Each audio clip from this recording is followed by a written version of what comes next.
Гэта здарылася сярод белага дня, калі 15гадовая Марыя Аблажэй вярталася знаёмай сцежкай з вадаёма, дзе адпачывала з сяброўкамі.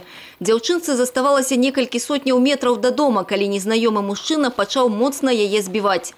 Сразу схватил вот так, начал душить и душил меня сразу. И начал по голове сразу же бить. Сразу же я поняла, что мне зубы сразу же выбили.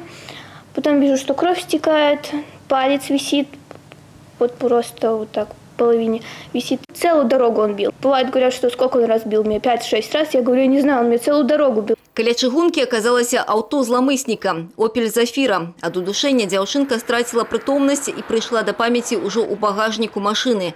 Цудам Марыі удалося адчыніць дзвер і выскачыць на ходу.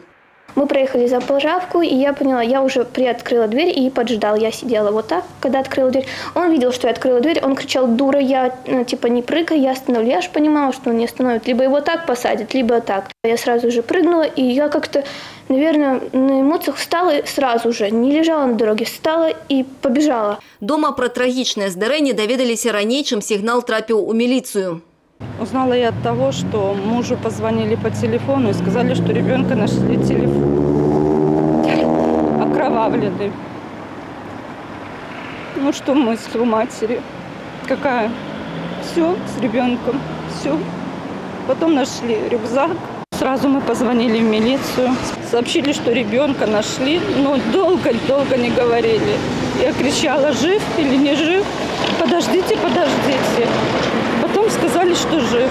Пацярпелую шпіталізавалі ў стане сярэдняй цяжкасці, і дагэтуль яна знаходзіцца ў нейрахірургічным аддзяленні гарбальніцы. Диагностирована закрытая черепно-мозговая травма, сотрясение головного мозга, ушибленная рана левой теменной области, ушибленная рана второго пальца правой кисти, повреждение коронок 2 зубов. В процессе лечения отмечается положительная динамика. На данный момент расценивается состояние пациентки как удовлетворительное. У палаце Марыі кветкі, шарыкі, цацкі, падарункі ад родных, сяброў і нават незнаёмых людзей.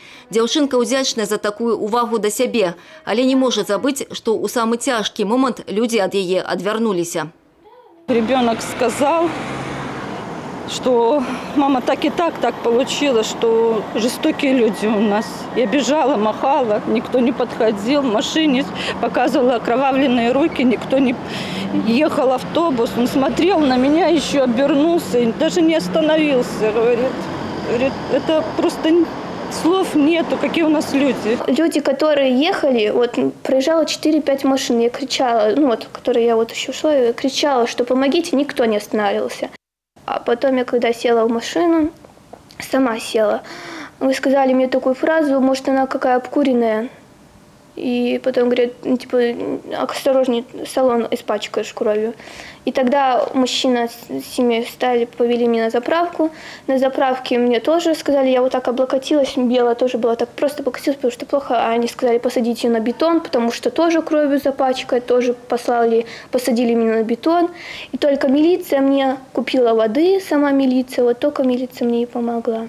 Злачынцу затрымалі тым жа вечарам па апісанні машыны і асаблівых прыкметах, якія ўзгадала пацярпелая.